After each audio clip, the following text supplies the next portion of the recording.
Start करते हैं जी। अच्छा, अब मैं कहाँ पे था? मैं ये कह रहा था कि जैसे ही हम हाफ के लिए एंगल, सॉलिड एंगल ओपन होगा, ऐसे ही हाफ के लिए सॉलिड एंगल क्लोज हो जाएगा। इट मींस कि जो एक्सटीरियर से किसी भी क्लोज सरफेस का सॉलिड एंगल होगा वो क्या होगा? जीरो। जीरो हो जाएगा। जीरो हो जाएगा। परफेक्ट। तो इसका मतलब ये है, ए भी नहीं है option, not at all. B भी नहीं है ऑप्शन, सी भी नहीं है ऑप्शन, एंड इसमें से कोई भी ऑप्शन ठीक नहीं है। तो none of these is a correct answer. और आपको बताऊं कि ये नन ऑफ दीज बहुत मजे के हैं, क्योंकि ये एक्चुअली बताते हैं कि आपको चीज समझ आई है या नहीं आई। ओके, नेक्स्ट चलते हैं जी। नेक्स्ट देखते हैं साइंटिफिक नोटेशन। ठीक है। अब साइंटिफिक नोटेशन वैसे हमने इसको अक्सर आप में से कुछ पढ़ाते भी होंगे। होता क्या है, एक होती है, वैसे हम जब उर्दू में इसको पढ़ते थे हम हवाले का मुकाम पढ़ते थे, तो मैं इसको एक और तरीके से बताता हूँ कि जब भी हम कुछ मेजरमेंट करते हैं और उसकी कोई वैल्यू लिखते हैं, तो हम लिखते हैं कि क्या हुआ है कि हमारे पास 13.78। ठीक है, गुड है। लेकिन ये जो पॉइंट है ना, इसका ये घर नहीं है। इसका घर क्या है, इसका एक्चुअल जगह क्या है? वो ये है कि लेफ्ट साइड से पहला जो नॉन जीरो डिजिट होगा उसके पास रहना चाहता है, उसके राइट साइड पे रहना चाहता है। तो ये इसकी एक्चुअल जगह है। तो जब भी साइंटिफिक नोटेशन लिखेंगे तो हम इसको इशारिये को पहले उस जगह पे लेके आएंगे। ठीक है। अब लेके आने का मतलब क्या है, वो सिंपल है। फॉर एग्जाम्पल मैं कह सकता हूँ कि 13 है या 1.3 है। अगर मैं उसको 1000 से मल्टीप्लाई कर दूं तो मेरे पास क्या आंसर आएगा? डेफिनेटली ये सिंपल सा है, मैं इसको अब डिटेल में क्या जाऊं। तो 13 और आज के बाद आपके पास 20 आ जाएंगे। ओके, बिल्कुल इसी तरह अब जब 20 आए हैं, हुआ क्या है, ये जो पॉइंट है ये एक्चुअली यहां से मूव करके इधर आ गया है। ठीक है। अब मैं अगर इसको ये रिवर्स करूंगा यहाँ पे, तो डेफिनेटली मैं इसके साथ 1000 लिख सकूंगा। तो मैं लिख सकता हूँ 1.3 इंटू 10 तो अगर मैं इस 1000 को पावर में लिखूंगा तो डेफिनेटली लिख सकता हूँ 1.3 10 to the power 3, and that is clear. अब जब साइंटिफिक नोटेशन लिखनी है तो हमने यही करना है कि जो इशारिया है, जो पॉइंट है, उसको उसके घर में लेके आना है, उसकी जगह पे लेके आना है। और उसके बाद जितने भी नंबर ऑफ जीरोस बनते हैं वो हमने लगा देने हैं। अब नंबर ऑफ जीरो का भी बात होती है। हम कहते हैं ना, कोई पुट्ठा काम कर गए हैं तुम, तो जब पुट्ठा काम करते हैं तो इसका मतलब है लेफ्ट से शुरू होता है। तो जब हम इशारे को लेफ्ट से उठा के उसकी जगह पे लेके आएंगे, तो 10 में जो पावर आ रही है वो माइनस में आएगी। और इसी तरह जब हम राइट से उठा के इशारे को उसके जगह में लेके आएंगे तो फिर 10 की पावर पॉजिटिव में होगी। फॉर एग्जाम्पल इसकी बात कर लेते हैं, ये 134.7। अब इसके अगर आपको इसके घर में लेके आना है तो इधर लेके आएंगे, तो कितने दर्जे हम लेके आ रहे हैं? 4 और 3। तो मैं 2 डिजिट लेके आ रहा हूँ, तो मैं इसको लिख सकता हूँ 1.4347 इंटू 10 to the power कितना, जितने मैं पॉइंट उठा के लेके आ रहा हूँ डेफिनेटली तो आ जाएगा 2। ये मोर ट्रिवियल हो रहा है लेकिन मैं फिर भी डिटेल में जा रहा हूँ। बिल्कुल इसी तरह इसको अगर मैं लिख के आऊंगा तो कैसे लिखूंगा? ये आपके पास फॉर्म है। इस बेचारे जो इशारिया है इसकी जगह क्या है? यहाँ पे आना। तो मैं इसको उठा के ले आता हूँ। कितने दर्जे लेके आ रहा हूँ? 1, 2 और 3। तो मैं इसको लिख सकता हूँ 2.3 10 to the power what -3। Okay.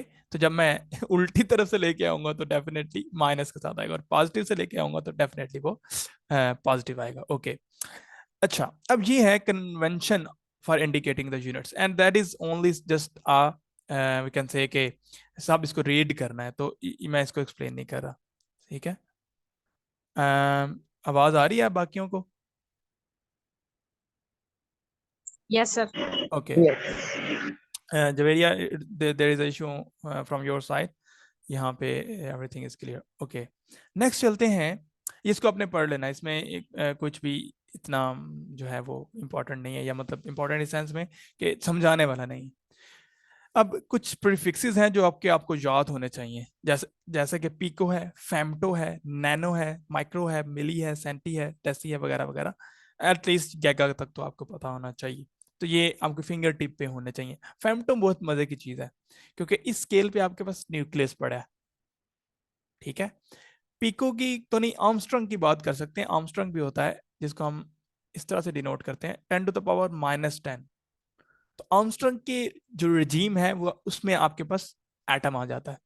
और इसी तरह सेंटी डेसी किलो में अगर देखो तो हम हैं सारे के सारे, लेकिन डेका किलो मेगा गैगा में फिर आपके पास हैवियर ऑब्जेक्ट आने शुरू हो जाएंगे। तो जो प्रीफिक्सेस हैं, प्रीफिक्स पहले जो लगाए जाते हैं वो हमारे पास इस तरह से मेजर की जा सकते हैं। एक और बड़ी मजे की बात है यहाँ पे 0.5 में जब जस्ट मेंशन कर देता हूँ कि कंपाउंड प्रीफिक्सेस जो है वो अलाउड नहीं है, मतलब माइक्रो माइक्रो फैराडे ठीक है, माइक्रो माइक्रो फैराडे नहीं लिखना, हमने पिको फैराडे लिख लेना उसकी जगह पे। तो micro micro Faraday is not a good thing. Okay okay, इस तरह से आप बाकी चीजें भी देख सकते हो। अच्छा, जैसे कि मैंने आपको अभी पहले बताया कि 13.7 बिलियन ईयर्स हो चुके हैं इस कायनात को बने, according to the recent research. लेकिन उसके अंदर एक अनसर्टनिटी है, प्लस माइनस है, कि 200 मिलियन ईयर्स की अनसर्टिनिटी है। मतलब 200, सॉरी 200 या 2000 नहीं है, ठीक है। मतलब 200 का मतलब ये है कि 13.7 से 200 मिलियन ईयर आगे भी हो सकता है, 200 मिलियन ईयर बैक भी हो सकती है। तो इसका मतलब ये हुआ कि कोई भी मतलब माई का लाल नहीं है ऐसा कि जो मेजरमेंट करे और उसमें अनसर्टेनिटी ना हो, उसमें गैर यकीनियत ना हो, तो कुछ ना कुछ अनसर्टेनिटी या एरर होता है। ओके, तो errors and uncertainties are there when somebody measures something, ठीक है। all physical measurements have some kind of uncertainty or imprecise to some extent, ठीक है। तो आपके पास जो मेजरमेंट्स हैं वो कुछ हद तक अनसर्टन और अनप्रिसाइज होती हैं जब भी आप मेजरमेंट करते हो। अब इसमें क्या क्या फैक्टर इन्वॉल्व हैं? तो फर्स्ट फैक्टर है नेग्लिजेंस और inexperience of a person. Okay, ये बहुत मजे का है। कैसे? मैंने कॉलेज में एक एक्सपेरिमेंट किया, सिंपल सा एक्सपेरिमेंट था कि मैं टाइम पीरियड मेजर कर रहा था पेंडुलम का। ओके, अब मैं ये नहीं कह रहा कि मैं एक्सपीरियंसड हूँ, मैंने इतनी बार मेजर नहीं किया, बट होता क्या है, कैसे टाइम पीरियड मेजर करना है, सिंपल अगर देखा जाए तो टाइम पीरियड है फॉर एग्जांपल ये। तो आपने जब इसको छोड़ना है तो इसने इधर से इधर और इधर से वापस आना है। अब करना आपने क्या है, जो ही आपने इसको छोड़ा साथ में ही आपने स्टॉप वॉच को ऑन करना है, और फिर जब इसने अपना एक साइकिल कंप्लीट करके दोबारा आना है तो आपने स्टॉप वॉच को उसी टाइम पे बंद करना है। लेकिन if you are not an experience person, तो ऐसा हो सकता है कि पेंडुलम शरीफ इधर आ गया हो तो आपने स्टॉप वॉच ऑन की हो, और पेंडुलम बेचारा इधर से हो के तो वापस जाने लगे तो आप फिर स्टॉप वॉच बंद करो, ठीक है।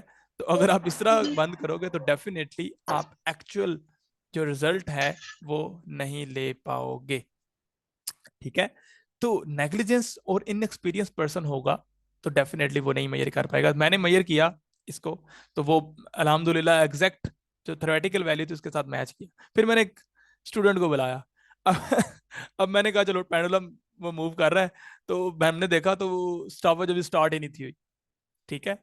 तो एक अनसर्टेनिटी और एरर का ऑप्शन ये है कि आपके पास जो पर्सन है वो अनएक्सपीरियंस हो। दूसरा, जो दूसरा केस है वो है फॉल्टी ऑपरेटर्स। मतलब फॉल्टी ऑपरेटर्स का मतलब क्या है कि आपके पास एक मीटर रॉड है और उसके पहले 2 फुट ही गायब है, मतलब वो 3 फुट से शुरू हो रहा है और आपको पता कोई नहीं है।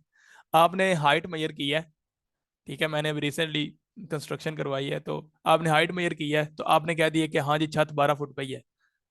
तो एक्चुअली वो 12 फुट मेजर किया है हमने, कितना मेजर किया होगा?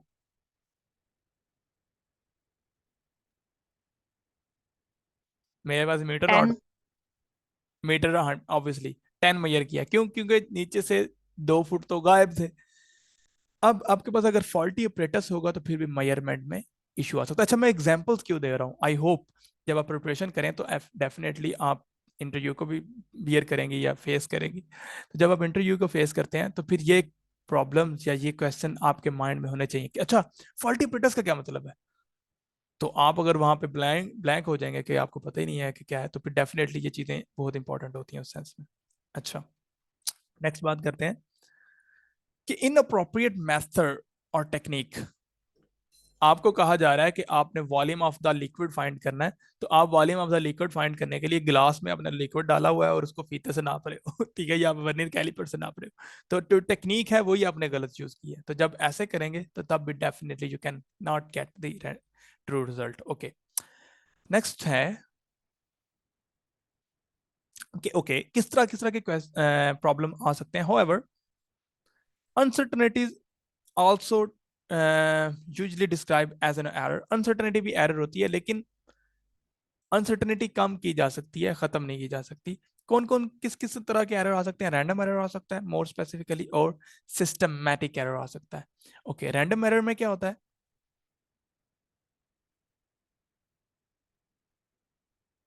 ओके, रैंडम एरर क्या बला है? रैंडम वर्ड से ही पता चल रहा है कि जो हमारे पास रिजल्ट आ रहा है वो रैंडम आ रहा है। तो हमारे पास डिफरेंट रिजल्ट आएंगे, get the different values under the same conditions। Condition same हो लेकिन रिजल्ट डिफरेंट आ रहे हो, उसको आसानी से हल किया जा सकता है। कैसे हल किया जा सकता है? उसका रीजन काजेज अननोन हो सकते हैं, लेकिन आप क्या करो, उस मेजरमेंट को सेवरल टाइम रिपीट करो और फिर क्या ले लो, एवरेज ले लो। मतलब अगर हम टाइम पीरियड ही मेजर करना है, एक बार मेजर किया तो 2 सेकंड आया, दूसरी बार मेजर किया तो 1.9 आया, तीसरी बार मेजर किया तो 2.1 आया। तो आप कोई 20 का मेजरमेंट ले लो और उसकी एवरेज ले लो, तो you will rectify the random error. Clear है? तो सिंपली वी कैन से, अगर आपसे कोई पूछ लेता है कि what is random error, we can say it's a kind of error in the measurement in which we get the different values of the same measurement under the same condition, but we can rectify it by taking the average of large measurement। Simple, अगर आपको ये interview में पूछ लिया जाता है तो आप इजीली इसको कह सकते हैं। ऐसी जो सिस्टमैटिक एरर है, ये सिस्टम के अंदर एरर होगा जिसको आप बार बार रिपीट करो तो एरर जो है वो कंसिस्टेंट हो।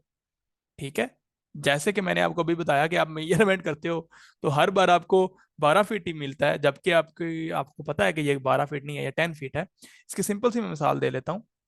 अगर आपके पास एक वेट बैलेंस है, आप उसके ऊपर एक चीज मेजर करते हो, फॉर एग्जाम्पल आप 1 kg मेजर करते हो, तो 1 kg जब भी मेजर करते हो तो 1 kg 200 ग्राम वो मेजर करता है। 1 kg के साथ 200 ग्राम ही मेजर करता है। जब भी मेजर किया, 2 kg मेजर किया, फिर भी 200 ग्राम ज्यादा, 3 kg मेजर किया तब भी 200 ग्राम ज्यादा। तो एक कांस्टेंट एरर आ रहा है, तो ये कहेंगे सिस्टमैटिक एरर। और इस तरह के एरर को, अच्छा इसके ऊपर अगर कुछ भी ना पड़ा हो, अब अगर इसके ऊपर कुछ भी ना पड़ा हो तो ये कितना मेजर कर रहा होगा?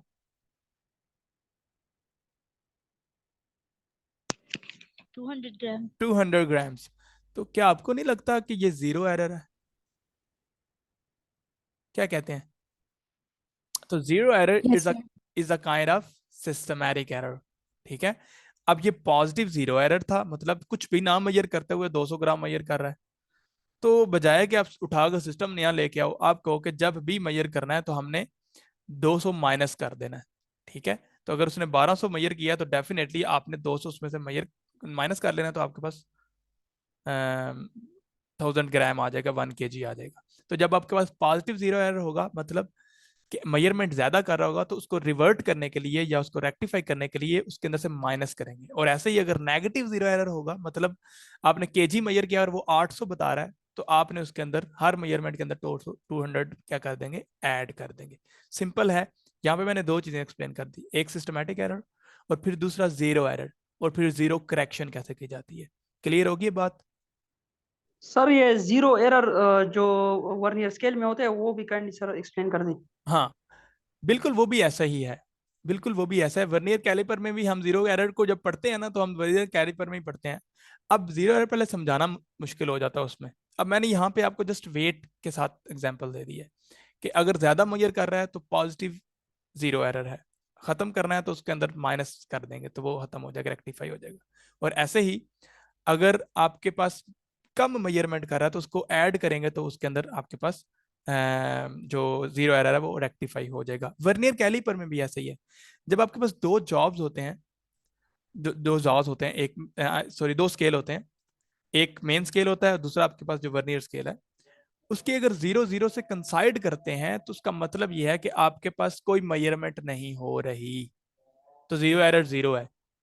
तो आपके पास अगर कंसाइड है तो कोई मेरे में ये नहीं है तो ठीक है, लेकिन अगर कोई मेजरमेंट नहीं कर रहे, जॉज आपने बिल्कुल जोड़े हैं, लेकिन जो वर्नियर स्केल है वो मेन स्केल से पीछे हो गया है, तो इसका मतलब है कि वो नेगेटिव में जा रहा है, तो एक्चुअली वो नेगेटिव जीरो एरर है।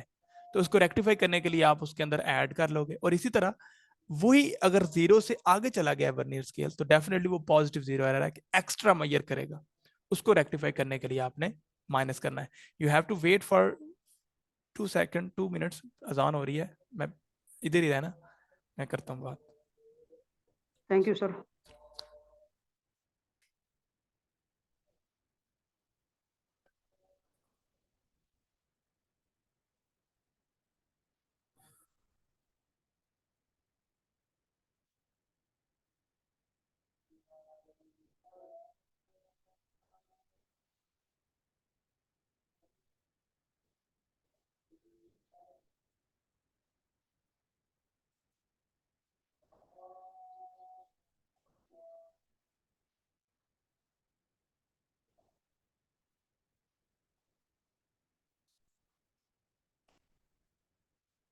ओके, तो कहने का मकसद क्या हुआ कि फर्स्ट ऑफ ऑल एक एमसीक्यूज यहाँ पे भी क्लियर हो जाता है कि zero error is a kind of systematic error, और फिर सिस्टमैटिक एरर को कैसे करेक्ट किया जाता है।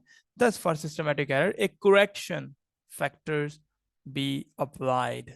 Okay, that is clear now कि करेक्शन फैक्टर आता है सिस्टमैटिक एरर को ठीक करने के लिए। जैसे कि वो मैंने मीटर रॉड की बात की थी, अगर आपको पता चल जाए कि मीटर रॉड के अंदर 2 फीट मिसिंग है, तो आप जब भी मेजर करोगे तो उसके अंदर से 2 माइनस कर लोगे। क्लियर होगी बात? अच्छा, अब जब मेजरमेंट मेजरमेंट कर रहे हैं तो कुछ अहम हिंसे भी आएंगे जब मेजरमेंट करेंगे। अब कैसे वाला, उससे पहले मैं आपको एक और चीज दिखा देता हूँ जो कि बड़ी मजे की है। ये आपको नजर आ रहा है, ये स्केल नजर आ रहे हैं आपको? Yes sir. Yes, yes sir. Sir. Yes sir. अब जो ए पॉइंट है उसमें देखें जरा, कहां तक हम सर्टेनिटी के साथ कह सकते हैं कि ये जो ब्लैक लेंथ है ये कितनी है। पहले ए पॉइंट में देखें कितनी लेंथ हम सर्टेनिटी के साथ कह सकते हैं कि हाँ इतना तो ये लंबा है ये। 9.5. Okay, how can you get the 0.5?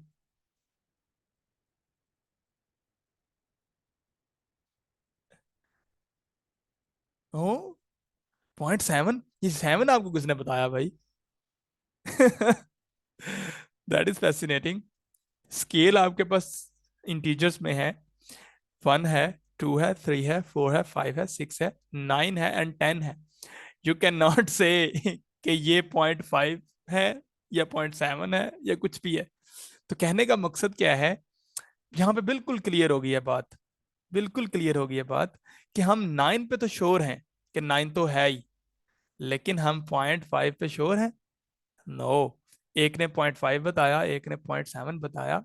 Okay, लेकिन जब भी हम मेजरमेंट करते हैं तो हमारे पास कुछ कंफर्म्ड डिजिट्स होते हैं और कुछ डाउटफुल डिजिट होते हैं। अब इसमें मुझे बताएं कंफर्म डिजिट कौन सा है? 9। 9. और एक डाउटफुल भी कौन सा है? 0.5. 5.5 जो है वो भी एक डाउटफुल है। तो जब हम सिग्निफिकेंट फिगर्स की बात करते हैं तो उसके अंदर डेफिनेशन भी यही है। अब ये जो मेजरमेंट जो भी कर रहा होगा डेफिनेटली वो 9 नहीं कहेगा और 9 10 कहेगा, वो अप्रोक्सीमेट करेगा कि हाँ ये 9.5 है। तो इसका मतलब ये डाउटफुल है लेकिन ये सिग्निफिकेंट है। तो जो डेफिनेशन है सिग्निफिकेंट फिगर्स की वो बड़ी मजे की है जी है। In any measurement, the accurately known digit, in our case, that was 9, and the first doubtful digit is called significant figures. Confirm हो गया?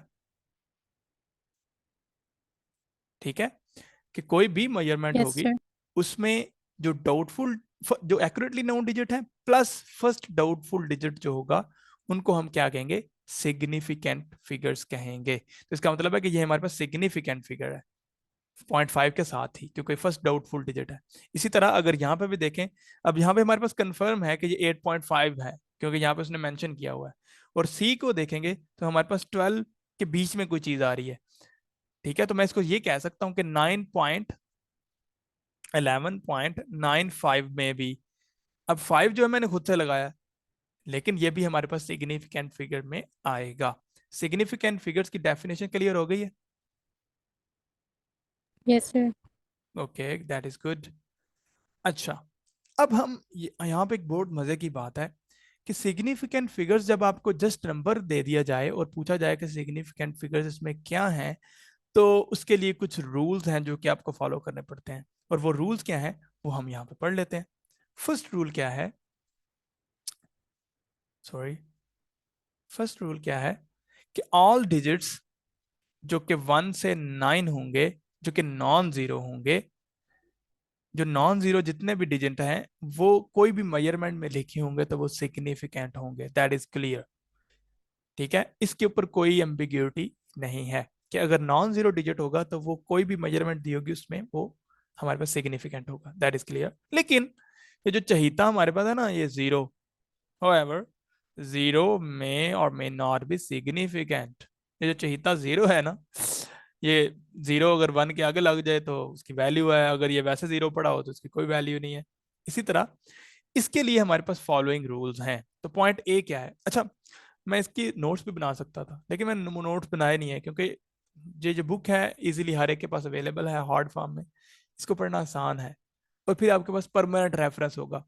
मैं नोट्स अपने शेयर कर दूंगा कि ये मेरे नोट्स हैं, इसको पढ़ें। तो उसमें एक तो चीज़ें टाइपो ज़्यादा हो सकती हैं, तो फिर आप गलत कॉन्सेप्ट पे चले जाओगे।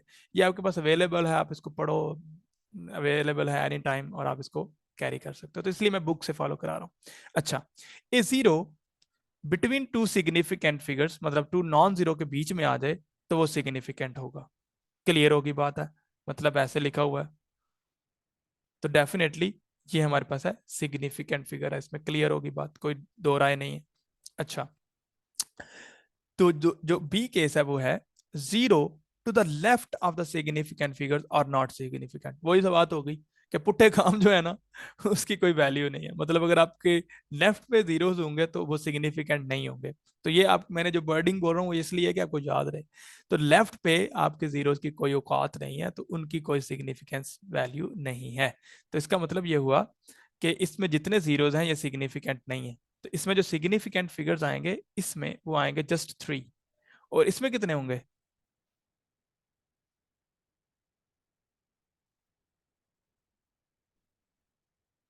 बोलेंगे 3. 3 होंगे। 3. Okay, clear. अच्छा, अब जो सी पॉइंट है ये बहुत इंपॉर्टेंट है।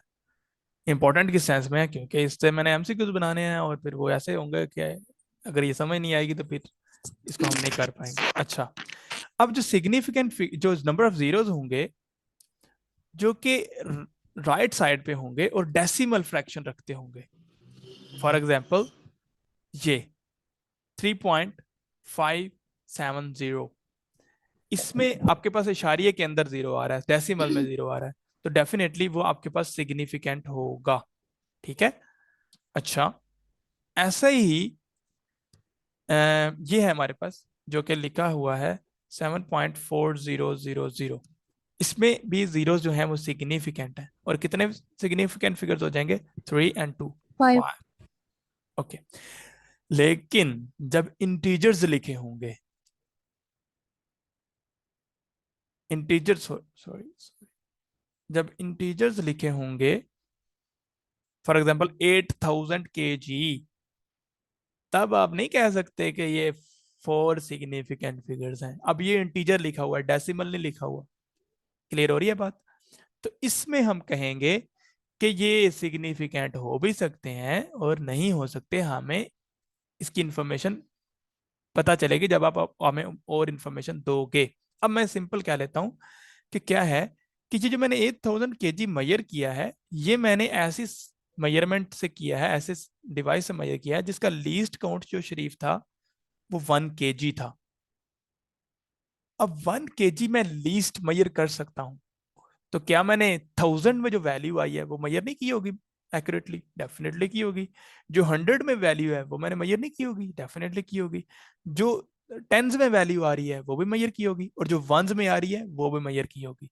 तो इसका मतलब है कि अगर लीस्ट काउंट 1 वाले के साथ मैंने मेजर किया है तो मैंने 1000 भी सही से मेजर की हैं, 100 भी सही से मेजर की हैं, और टेंस भी सही से मेजर किए हैं और वंस भी सही से मेजर किए हैं, तो कितने सिग्निफिकेंट बनेंगे फिर इसमें? 4. 4 होंगे। ओके, नेक्स्ट में बात कर लेते हैं कि अगर मैंने इसी चीज को ऐसे के साथ मेजर किया है जिसका लीस्ट काउंट 10 kg है, तो जैसे कि मैंने ब्रेन स्टॉर्मिंग में बताया था, तो क्या मैं 10 से वंस को मेजर कर सकता हूँ? मतलब 1 kg, 2 kg, 3 kg को मेजर कर सकता हूँ? मतलब ऐसा डिवाइस जिसका लीस्ट काउंट ही 10 kg है, 10 से नीचे मेजर ही नहीं कर सकता, तो क्या मैं उससे No, 1 sir. and 2 and 3 measure कर सकता हूँ? No, sir. No no, definitely no. तो इसका मतलब ये होगा, उस केस में ये जो 8000 है, ये जो लास्ट वाला डिजिट है, इसकी कोई औकात नहीं है। ये हमारे पास, ये हमने मेजर ही नहीं किया, ये हम मेजर कर ही नहीं सकते, क्योंकि हम टेंस में मेजर कर सकते हैं, वंस में नहीं। तो उस केस में आपके पास जस्ट 3 सिग्निफिकेंट फिगर्स रह जाएंगे 4 के बजाय। अब इसको जब लिखते हैं साइंटिफिक नोटेशन में, तो ये बहुत मजे की बात है। अगर साइंटिफिक नोटेशन में कोई चीज ऑलरेडी लिखी हुई है,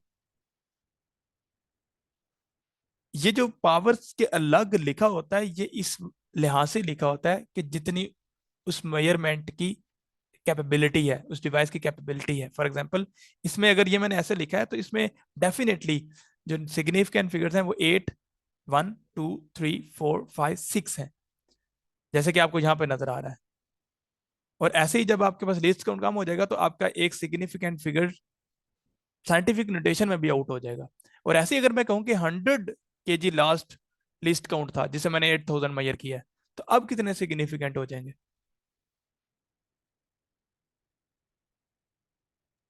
3. पहले 3 थे जब 10 kg था।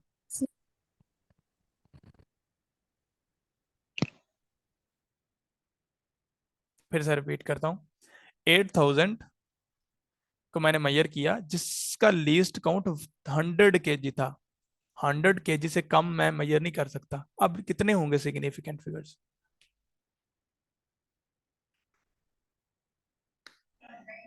8000। 2. 2। 2. Definitely perfect. क्योंकि अब मैं 2 पे सर्टन हूँ, अगले का मुझे पता ही नहीं है भाई, 200 है कि 100 है, 300 है, नहीं पता मुझे। ठीक है, तो ये बहुत क्लियर बात होगी। ऐसे ही ऐसे ही साइंटिफिक नोटेशन का मैंने बता दिया। ऐसे एक और, मैं इससे पहले एक और ब्रेन स्टॉर्मिंग थोड़ी सी करना चाहूंगा। मैं जस्ट समझाने के लिए कर रहा हूँ, ये काम औरतों में भी होते हैं और लड़कों में भी होते हैं। बात लगाना और लगा के आगे बताना। ठीक है, तो मैं फॉर कन्वेंशन मैं 2 बंदे ले रहा हूँ, और ये 2 बंदे हैं। ठीक है, अच्छा, इसको एक बात पता चली है, इसने उसके अंदर 2 बातें और लगा के अगले को बताई हैं। अब इसके पास जो चीज पहुंची है, उसके अंदर 2 बातें और लगी हुई हैं। ठीक है, अच्छा, इसने आगे से 2 बातें और लगा दी हैं, तो टोटल कितनी बातें होंगी? 6. हैं? 6 कैसे हुई? 2 बातें इसने 4. हमसे 4.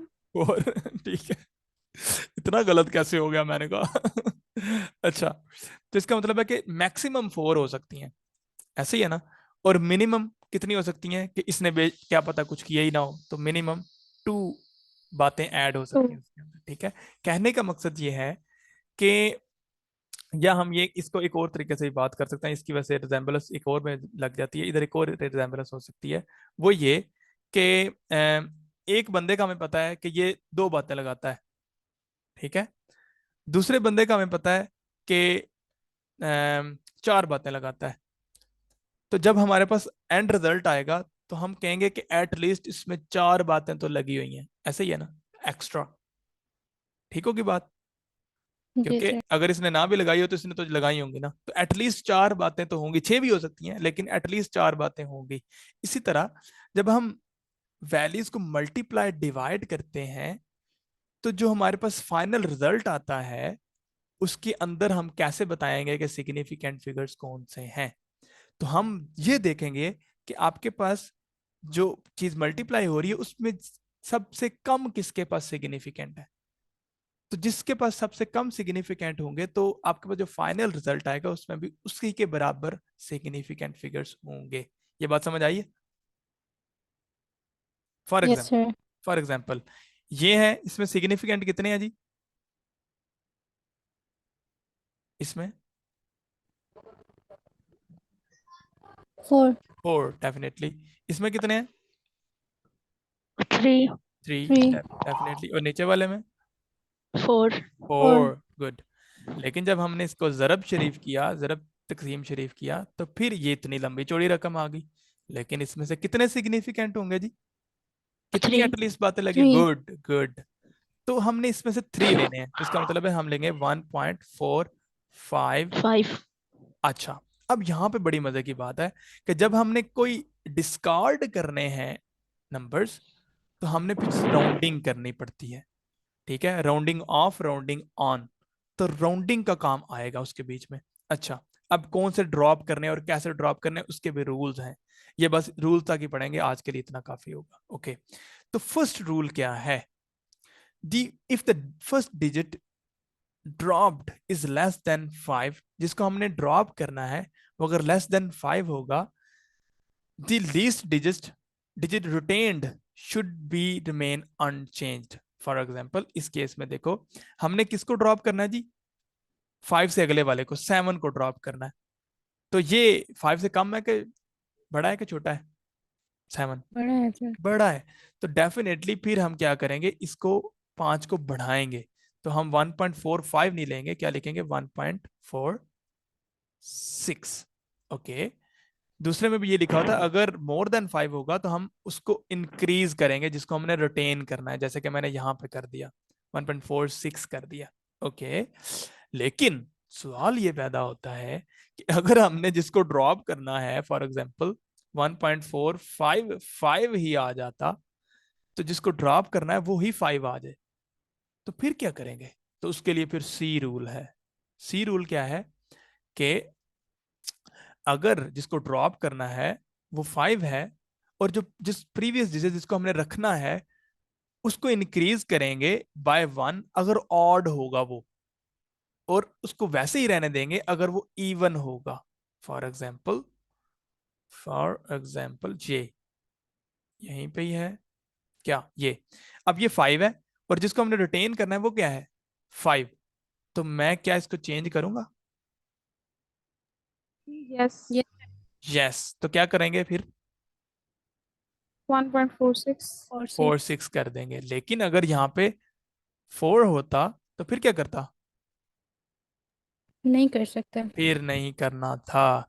तो अगर ये कॉन्सेप्ट आपको समझ आ गया है तो मैं आपको 100% छोटी के साथ कह सकता हूँ कि 1% ऑफ एमसीक्यूज या 2% ऑफ एमसीक्यूज जो कि पीपीएससी में आ सकते हैं, वो इसमें से आ जाएंगे। तो एटलीस्ट 2 एमसीक्यूज फर्स्ट चैप्टर में से बन जाते हैं अगर बनाने वाले हों तो। ठीक है, ओके। अब ये कुछ राउंडिंग ऑफ है। अच्छा, एक और बड़ी मजे की बात, डबल राउंडिंग नहीं करनी। अगर उसने कह दिया कि 3 सिग्निफिकेंट फिगर्स तक आपने राउंडिंग करनी है, ठीक है, तो फिर आपने 4th डिजिट को बस देखना है, 5th 5 को नहीं देखना। फॉर एग्जाम्पल जैसे कि उसने 3 डिजिट को सिग्निफिकेंट को लिए कहा है, तो हमने जस्ट इस 4 वाले को ड्रॉप को देखना है कि क्या करना है हमने। अच्छा, ये क्या है फिर? 5 है। तो क्या 7 में कुछ, 7 अब ऑड है, तो क्या करेंगे हम? राउंड अप करेंगे। राउंड अप करने में क्या होगा? Add कर देंगे. ऐड कर देंगे, तो हमारे पास ये ऑप्शन आ जाएगा। और इसी तरह 46.8. ऐसे 3 सिग्निफिकेंट तक जाना है हमने, तो इसमें भी हम क्या देखेंगे? 56.85। तो 5 आ गया फिर, लेकिन आगे पीछे क्या है? इवन। तो इसको हम रिटेन करेंगे, इसको कुछ भी नहीं करेंगे, तो आ जाएगा 56.8। इसी तरह इसको देखें, तो हमने 3 डिजिट ही रिटेन करने हैं, तो हमने 5 को देखा, अब ऑड है यहाँ पे, तो डेफिनेटली इसको भी रिटेन करेंगे, इसको भी कुछ नहीं करेंगे। और इसके लिहाज से भी यही है। अब पीछे ऑड है, सॉरी इसमें इवन था तो इसको चेंज नहीं किया, ये ऑड है तो इसको हम एक ऐड कर देंगे। क्लियर होगी बात? कोई क्वेश्चन तो नहीं है? Yes, sir. Yes, sir. तो फिर get ready for this MCQs. Sir एक क्वेश्चन है. जी जी। अच्छा, हम कहते हैं कि 0 अगर राइट साइड पे हो तो वो सिग्निफिकेंट फिगर हो भी सकता है और नहीं भी हो सकता. यस। तो वो अगर जीरो सिग्निफिकेंट फिगर सिर्फ इसलिए होगा अगर वो डेसिमल के बाद जीरो हो। हाँ, फिर हमें कोई और इन्फॉर्मेशन नहीं चाहिए उसमें, फिर हम कंफर्म कह देंगे जी। कि है। और अगर डेसिमल के विदाउट डेसिमल है तो हम जो है वो कहेंगे सिग्निफिकेंट फिगर नहीं है। फॉर नहीं, एग्जांपल अगर हमारे पास 500 है उसमें हम कहेंगे सिग्निफिकेंट फिगर सिर्फ एक है 5। वो अगर आपको बताया गया हो कि कुछ जिससे हमने मेजर किया है उसका लीस्ट काउंट बताया गया हो तो definitely you can say.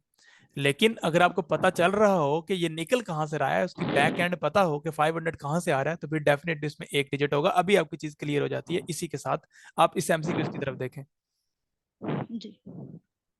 Need more 5 information. significant. Ji TMCQs. हाँ, इस एमसीक्यूज में 3 कौन कौन कौन कहता है ए ठीक है? Sir, 3. थ्री सिग्निफिकेंट फिगर्स है। Yes, sir. ओके, बी कोई कहता है कि बी तो वैसे कोई कह ही नहीं सकता क्योंकि इसकी तो कहानी नहीं बनती। कौन कहता है 6 सिग्निफिकेंट फिगर्स है? सॉरी, ये इसकी नहीं कहानी बनती, इसकी तो कहानी बनती है।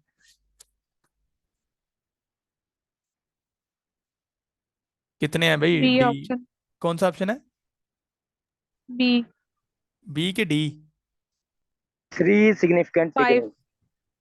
ओके, मैंने अभी आपको बताया, just go for back, just go back यहाँ पे।